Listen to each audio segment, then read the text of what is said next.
Welcome to Masters of Self University podcast, your highest source of sacred truths and universal wisdom. Hello, beautiful souls. I'm Rachel Fiori, mystic, spiritual teacher, psychic healer, and founder of Masters of Self University. Join our journey of soul transformation as we deep dive into this latest episode.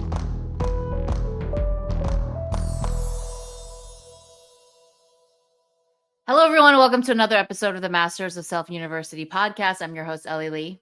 And I'm your host, Morley. And today we're joined by one of our coaches, Christie Cunneyworth. Welcome, Christie. Hi, Christie. Hello. Happy to be back so soon. So let's get into it because I love your topic. I think this is something that we can all probably talk hours and hours and hours on, owning mistakes. Yes. Well, you know, I'm looking at this as almost the sequel to my podcast recorded only a couple weeks ago that just recently came out. And I observed myself get really triggered in the second half of the episode. And when I went into it that evening, looking into exploring where that came from, it was coming from a wound of not taking responsibility, not owning mistakes in childhood. And my childhood was very full of lack of accountability, projection, blame, avoidance, and then excuses and justifications whenever we did make a mistake. Because, of course, what I saw and what I learned was when I did own a mistake, I was met with punishment. There was yelling. I would get really scared. I'm an HSP, so my dad's big, boisterous, punishment or trying to teach me the lesson was very intimidating to me.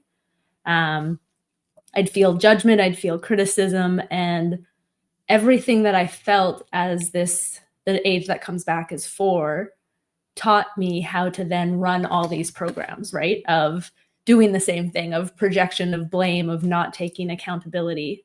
And what I observed in the podcast last week is there are other aspects that I wanted to speak of, but I did not feel comfortable sharing them because of this wound here, because I felt the closed off. I felt what was coming up for me was, you can't say that. You can't own that. You can't take responsibility because of how I grew up in this experience. So let's dive into it a little bit. So you got triggered in the second episode. Walk us through what happened and then talk to us about, what came up as a result of it. Well, I've done a lot of work on looking at the relationship that I ended last May and the ways with which I ended it.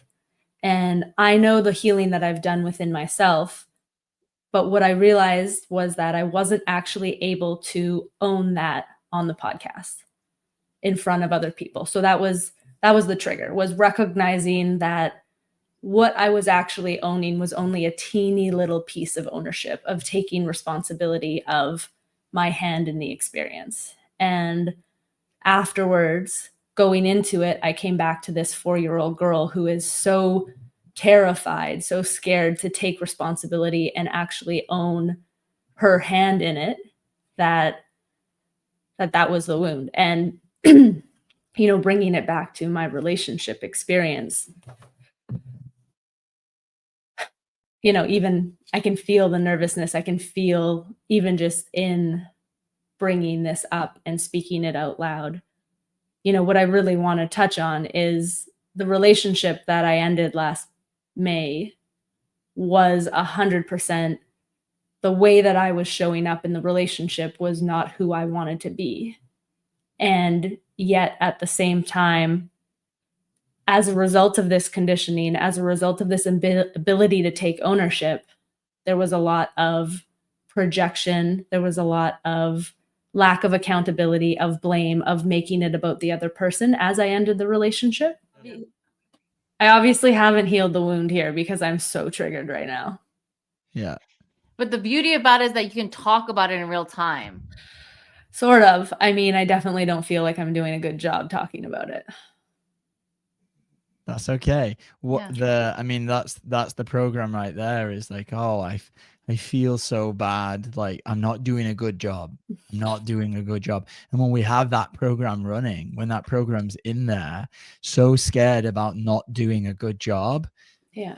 we don't do a good job. That's kind of like how the energy works, right? Is that when we're constantly playing that program out, then that's what we create in our reality.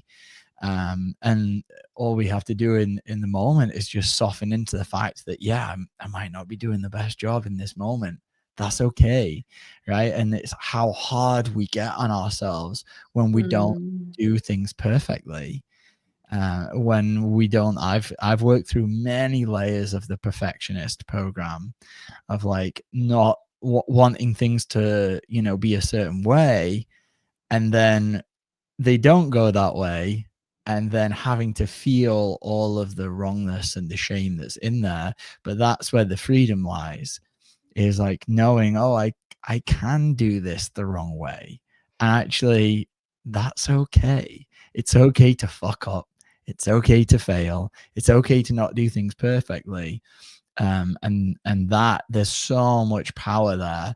And then what I found in my life is, once I heal the parts of me that are worried about messing things up, and they're worried about like, oh, you can mess things up and that's okay, then I don't create that then in my reality, because the program isn't running.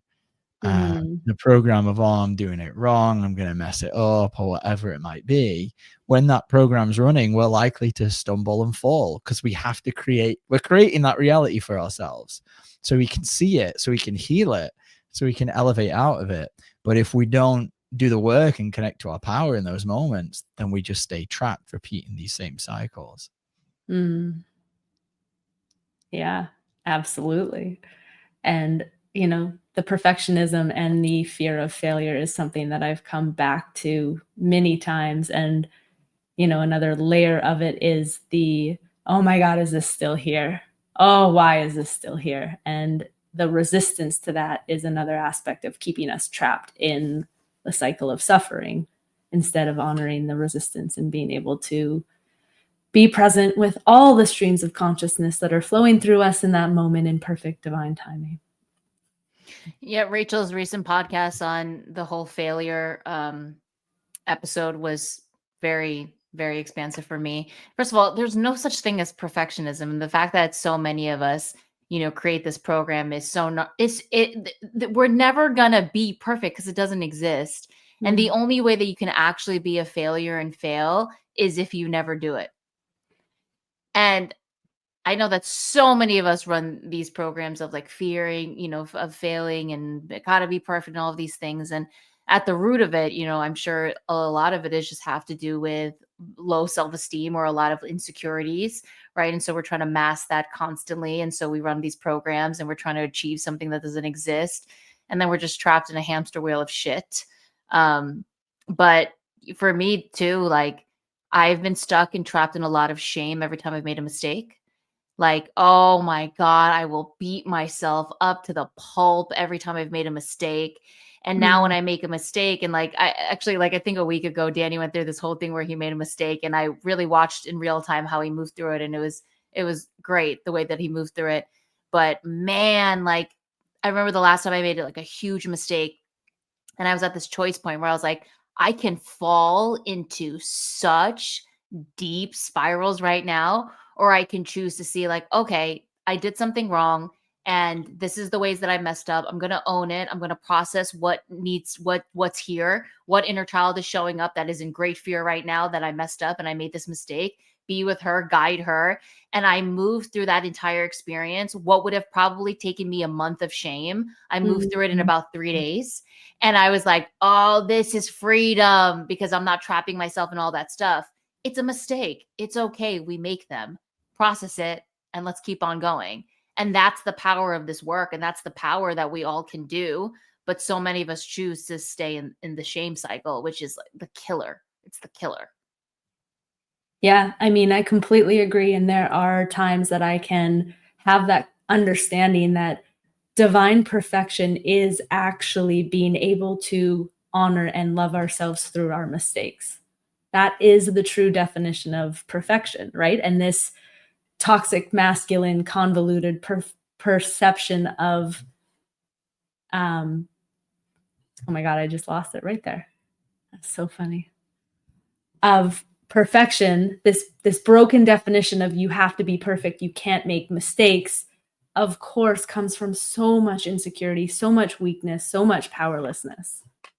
And it's so interesting to see, you know, as we practice on this healing journey, as we continue to integrate the work that we are learning here, you know, the times that we can show up complete honoring and acceptance of the mistakes, teaching from an enlightened viewpoint that child how to grow their light and expand into the mistake, to understand that that's a beautiful teaching moment.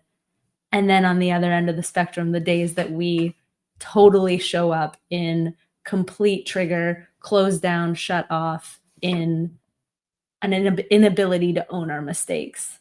And this is what I'm observing myself triggered into right now, is I want so badly to be able to talk about owning these mistakes that I've owned within myself. And yet when it comes to sharing it with others, I'm still feeling all that fear and all that intimidation from my childhood upbringing. And, you know, even in this moment, the divine recognition that that's okay. It's just may not be time yet. Yeah, when we make mistakes, and I'll go back to the, you know, the instance Ellie was mentioning, there's kind of two things to work through. There's the part of us that wants to shame ourselves, and there's the programming that you know, we've absorbed throughout our life, and then we're going to repeat that programming to ourselves for making the mistake. So whether that's punishing ourselves, or I always see like the vision, the energy that I go into is just like screwing my head into the sand, just like, you're a fucking idiot, you know, like, oh. But in this particular instance, that wasn't being activated, and there was a more divine level of shame that opened up. And this is the other part to it, because some mistakes that we can make, they can be really minor, right? Like stupid little human error that don't really cause any harm. And then there are some mistakes that we make that do actually cause harm. Things that we can do that we don't realize what we're doing, or we're unconscious because we're not elevated beings. And in that, and this was the case last week, I could feel the harm that I created.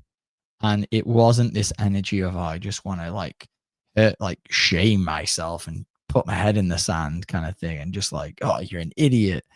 It was more of a, oh, wow, I'm deeply in my heart right now because I made a mistake and I created harm. And I had to really sit with the way of honoring and the way of harmlessness and gentleness, because I really didn't intend, and this is why Fiori always says, you know, I don't give a fuck about what your intentions are. I really didn't intend to create or cause harm, but the actions, the words, what I did created a level of that, even if it wasn't purposeful. I wasn't aware that I was doing it. In hindsight, oh man, I see that I did. And there was a whole cluster of programs that were kind of in there that I've been waiting to work through, that needed to be opened up and looked at. And in that, there was this beautiful, very challenging and painful divine level of shame of, wow, I really made a mistake. And the old version of me probably would have maybe like dismissed a lot of that, maybe felt a little bit of it, but maybe dismissed a lot of it. And I really felt called in this particular mistake that I made to really just sit down and honor everything that I did. And it brought up all these different memories of years in the past, of things that I've done, mistakes that I've made, completely unconscious, not doing anything out of like pure malice, but just lacking the true awareness to know what it was that I was actually creating in that moment.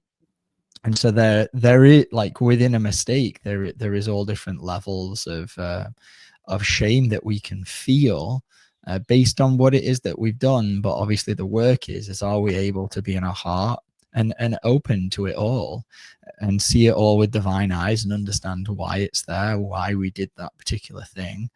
And of course, love what's coming up.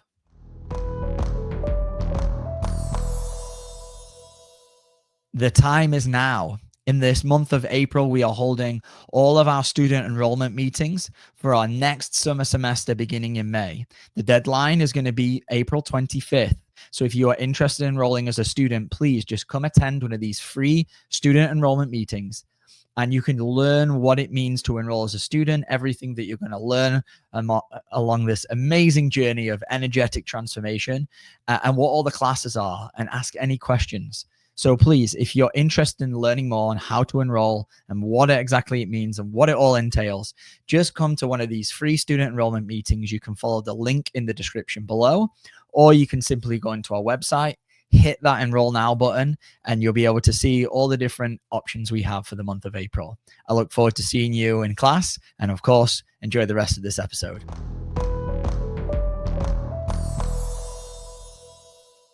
Beautiful share. Because it's bringing me back to, in my childhood and my upbringing, anytime I made a mistake, right? And I'm not talking about like a little mistake. I'm talking about like, you know, something that I did as a teen or like whatever. I was met with a lot of abuse, right? And so in my teens particular, there was a lot of physical abuse. If I made a mistake, if I was acting like a teen or like I did something, there was a lot of abuse. And even as a kid, like making a mistake was met with a lot of yelling. And so I would just sit with myself as a child and even as a teen and just like sit in my shit. And obviously I wasn't processing anything. I was just, well, mom and dad hate me and mom and dad just hurt me because I made a mistake. So it's not okay for me to make a mistake. And then point where I was so afraid to make a mistake because I knew that there was going to be repercussions as a result of it. Right. And so me too, when I now make a mistake, it's like all of that stuff that I used to do to myself, I now do to myself. And you're right that there are definitely levels to when you make a mistake and what you're being called to do and what you're being called to process, for sure. For me, what I realized is when I make a mistake, the mental programs that run that try to justify why I made the mistake, like go crazy. So like, for example, I went on this trip, a business trip, and I made a mistake on the business trip and I was called out on it. And I felt and saw my mind make a million reasons why, so that I didn't have to feel how terrible I felt that I messed up in this one thing. So it'd say things like, yeah, well, you know, I did this for free and I did that. And, you know, I did all of these things and I gave all of my time. So even if I messed up on that thing, like, but look at all of the stuff that I did. And it's all of these ways for me not to feel, no, you made a mistake. That feels like shit. Sit with it, open to it. But for me, the mental programs run crazy and make all of these reasons and look at all of these ways so that I don't actually have to feel the pain of that mistake, which is something that I've really seen in myself big time. Instead of like, Ellie, just sit with it and just open to it. And it's like, God, this does not feel good. And it's like, yeah, it doesn't. And just open to it. Yeah. Yeah, absolutely. Beautifully said, Ellie. You know, it's that those avoidance techniques, right? That lack of accountability, the projection of blame onto somebody else, the justifications and the excuses are all in essence what you just said. It's not allowing us to actually feel what is in there. It's our strategic mechanisms of protection that we've learned from living in the old earth and growing up here for so long. And, you know, when we can recognize that, you know, those layers, we can start to kind of just soften to them. Yeah, it's been a really interesting process in owning how I showed up in the end of this relationship, and then being able to actually articulate that. Of course, we can see right now I'm not there yet, but you know, I am still processing and feeling into all of these layers that just keep showing up, and honoring, embracing, becoming, you know, allowing myself to feel. Yeah, and this is super common with the way that I've shown up on social media in all different, you know, fashions. And just the fear of saying something wrong or being on one of these Mhm. podcasts. I mean, we've done hundreds of these podcasts now. But I remember like the first few, I was like so afraid to say something wrong. I was like massively in my head. And there's this part of me, I remember it was like, oh, I just want to express freely. I just want to be able to say what's in here. But then when it came to the moment, you're on the mic, you're like, and then you say something, and then you're like, oh, I wish I didn't say that thing. I just want to delete that and forget I ever said it. That's no good. Instead of, I remember like listening to this one person on social media this past year, and they were like, just post everything that you create, just post it, whether it's good or bad. And I really sat with that. I was like, that's really cool. There's so much power there to be able to vulnerably just put out to the world all of your crap, along with all the things that you think are really good. And this is gonna, hey, if people see this, they're gonna think, I know what I'm talking about. They're gonna think I'm really cool, or whatever it is you're posting about, right? This person, I can't remember who it was, but they were like, just post it all, whether it's good or bad, and in that you'll find the freedom. And there's so much like acceptance of self in being able to do that, in being like, you know what, world, you can see all of my ugly, and that's okay. Do you know why? Because I'm going to choose to love that part of me. And if you don't, that's okay, because I'm powerful enough now to love myself through the process of you hating or shaming or judging a part of me that maybe I haven't seen or I haven't loved enough yet. And doing these podcasts, getting on social media, it's very powerful in that way. It really creates a lot of anti-fragility, where if there's any part of you where there's, I mean, Ellie, you've been doing this for years, and obviously you've got a huge following, but if you get so many haters that come on there, right? I'm sure there's a million videos that you've made maybe mistakes on, right? And you get so many people that come on and try and tear you down, but at the end of the day, it's about just owning it. Like, we're all human. We are going to make mistakes. That we're not perfect. We're going to say things that maybe we didn't exactly mean, and that's okay. And that's where the freedom lies. Oh my God, yeah. I mean, the amount of hate that I've gotten, it's an interesting thing, because when you put yourself out there, you're being perceived, and you're saying, hey, I'm being vulnerable and I'm sharing, and I don't know if I'm 100% right. And then here come all the people that come attack you and say you're wrong and all this. And you really have to, over time, be able to keep putting yourself out there despite all of that stuff. I mean, it's a really beautiful training grounds for you to go into your stuff and just become more and more powerful, because at the end of the day, it's a anonymous person behind a screen full of hate that's hating on you. And then I care about what that person thinks. Hilarious. If you really break it down like that, hilarious. And I know the two of you have gotten into like things with family members where they've said stuff to you, but at the end of the day, are those people like enlightened beings? Like, no. And if they were enlightened beings, they would never judge you anyway in the first place, which then makes it even more funnier that we care about what people who run these programs and project it on us think about us. Like, that's been getting more and more funny to me. Like, that is comical to me. And it's true. The truth of the matter is I don't know if everything that I'm saying is 100% right. And is everything you say 100% right? Probably not. And then there's so much freedom in that. There's so much freedom in that.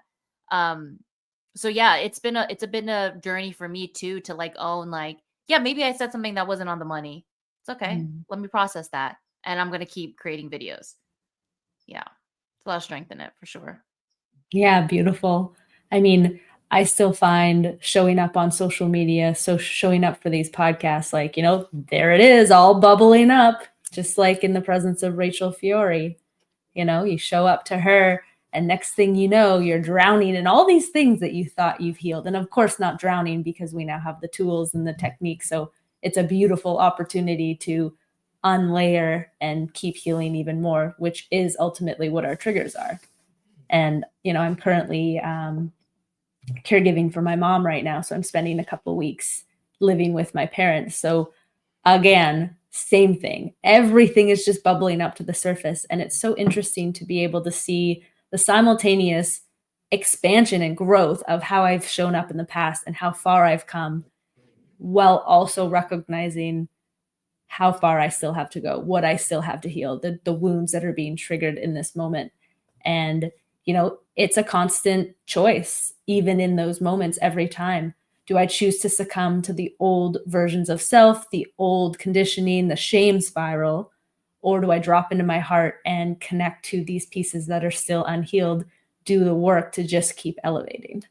So it's been pretty wild. And what does that old part of you, what does it want to do when this stuff's coming up, that you're in it right now, as you said, like you're on this podcast, like it's nerve-wracking to, share yourself with the world and be on a microphone and know this is being recorded. Like, what is it that your old self would want to go do?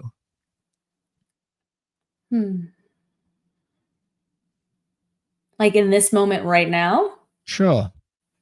Stop the podcast, cancel it, make sure that I show up in a better way in a future time. And because I want to present a version of myself that looks a certain way. Good job, Christie, saying Of that. course. Hell yeah. Yeah. And it's scary to be witnessed in vulnerability, especially on a podcast. And yeah, I mean, even here, being witnessed in vulnerability, my mom is doing the work. She's an MSU student. And still, she witnesses some of my vulnerability, and it's, don't feel like that. What can we do to make you feel better? We're all on different stages of our journey, and she's still in her infancy. And it's amazing to see her starting on this path. But I can even get caught up thinking that she knows how to support me because she's a student, when really, she's still running her old programs on me, and I'm still responding in those same old ways, or watching. It's a lot of choice point watching, where I can see the two potentials and then choosing what direction I go in. Yeah. Yeah. Nothing like being around family. Me and Danny cannot relate. So the fact that you're in it. Yeah. Tip my hat off to you. But yeah, that's really, really interesting. Because your mom is a student, and she is learning, and she is willing, and she's doing it. But I'm sure, because we're all at different grades, you can see still the things that she's running. Yeah. It's fascinating. Absolutely. And all my programs are triggered here. So it's the old path that has been tread is to look at myself and see the mistakes, see where I'm not perfect, see where I'm not showing up to the best of my ability, blame the circumstances, remove myself entirely, leave and be like, okay, peace. And in witnessing all of that and being able to settle in, the control programs where I want to teach my mom, and she's actually asking because she wants to learn, but she's not really listening and she doesn't really want to hear it. So really, would I be better to just open in the way of surrender as she's, going through what her things are? And yeah, pretty wild.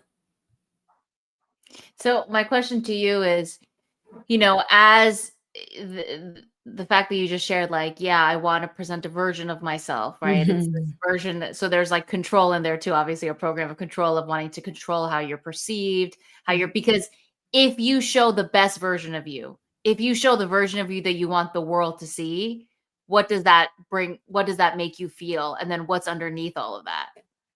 If I show the best version, then absolutely I'll be perceived a certain way, and then then I can pretend to be a certain way, so then I don't have to feel the aspects of myself that I am.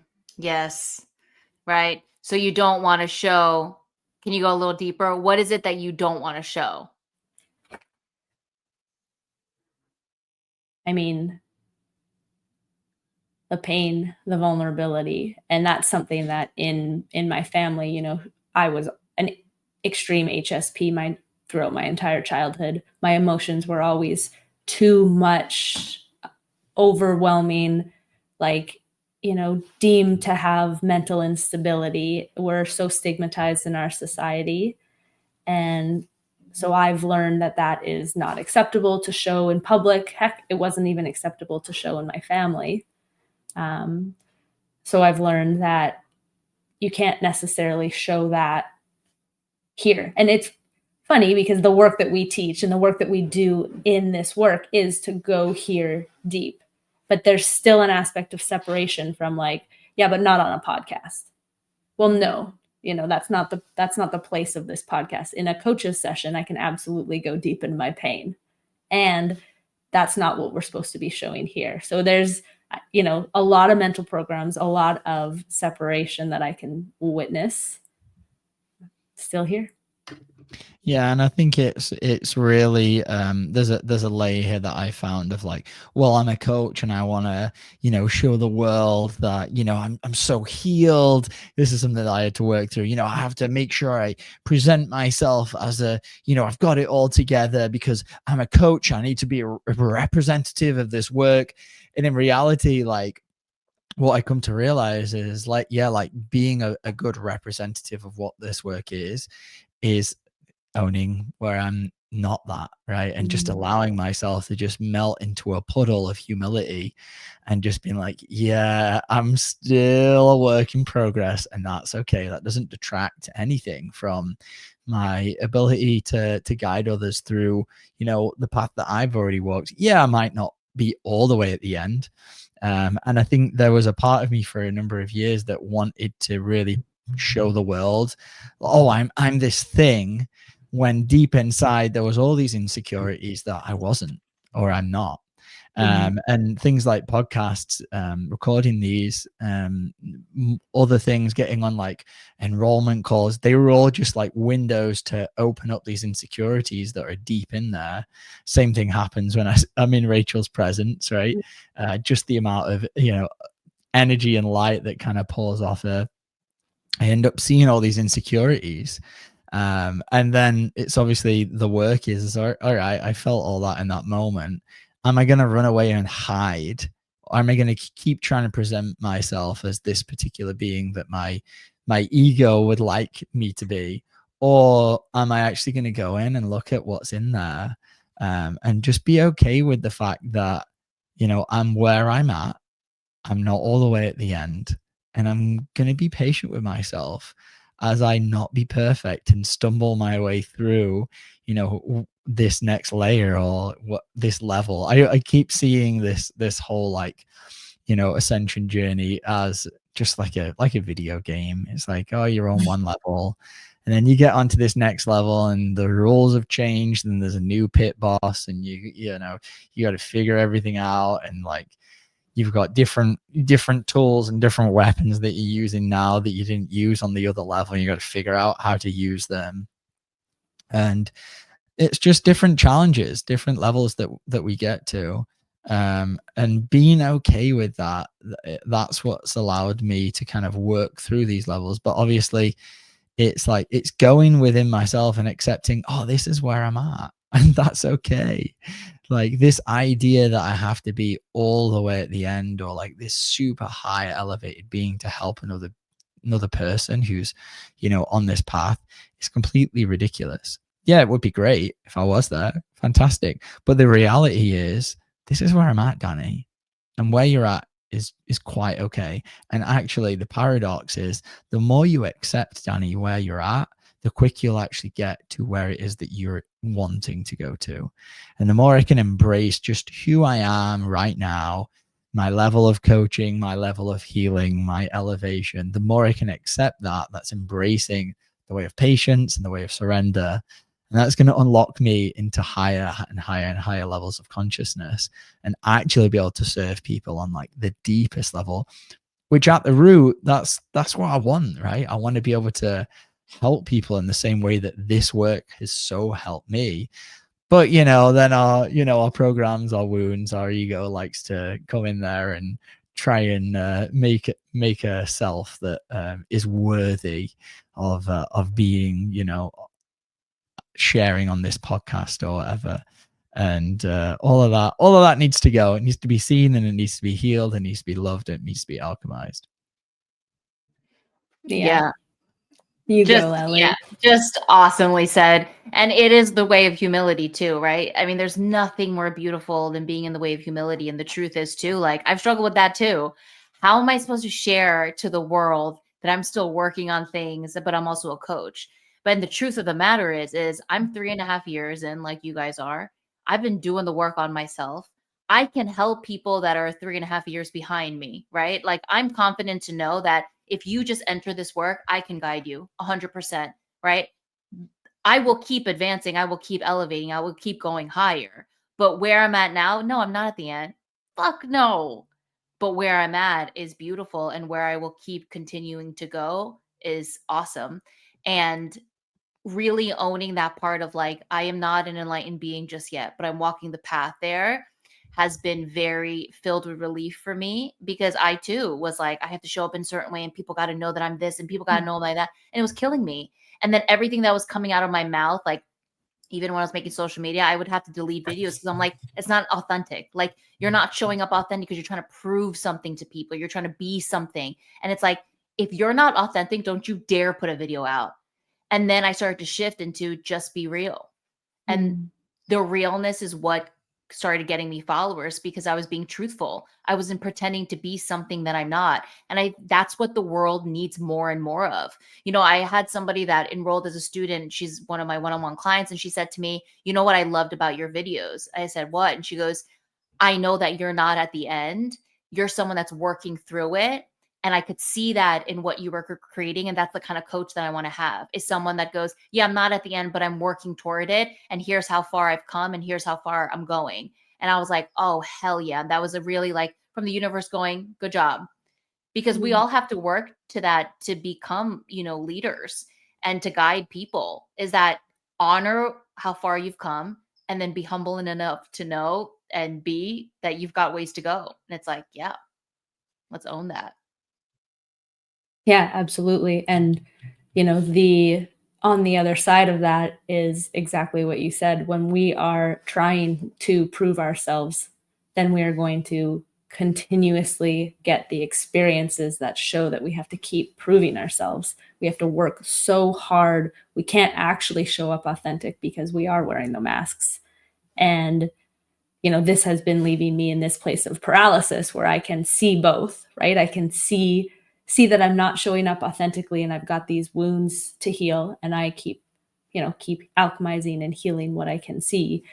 And yet showing up to social media still triggers a lot in me. And, you know, in this middle ground, there's an aspect of patience, you know, there's an aspect of surrender, you know, even in speaking of this, you know, relationship that I'd love so deeply to share what I see from this place. I'm just not there yet.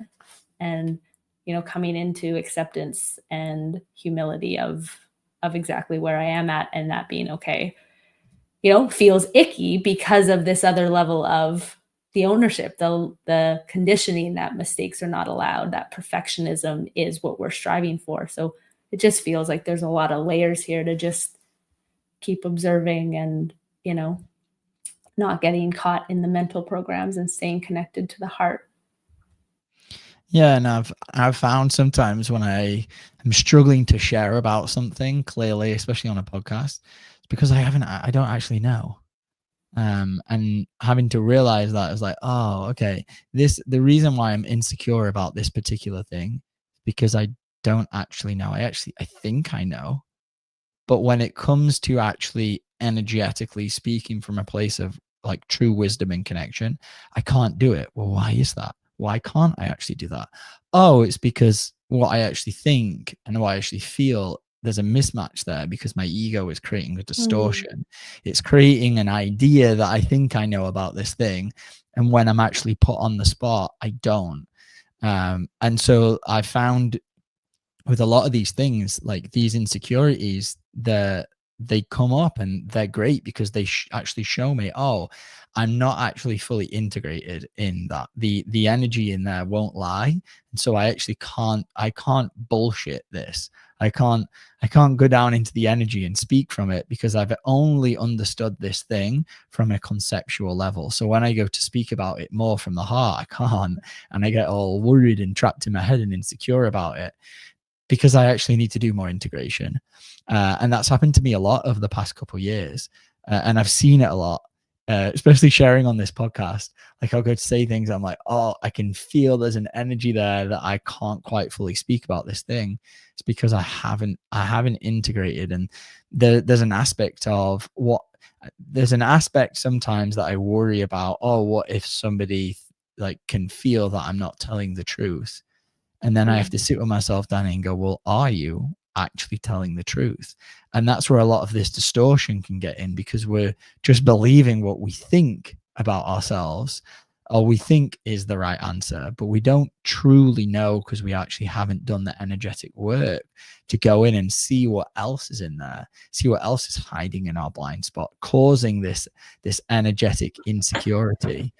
And there's just so much beauty there. And that's why this podcast, just doing it, just filming it, has helped me so much, because it shows me so many places that I've got aspects of myself that are hiding in my blind spot. And then I get to go away and, do the work to, excuse me, to free myself from that. Yeah. Yep. That's it.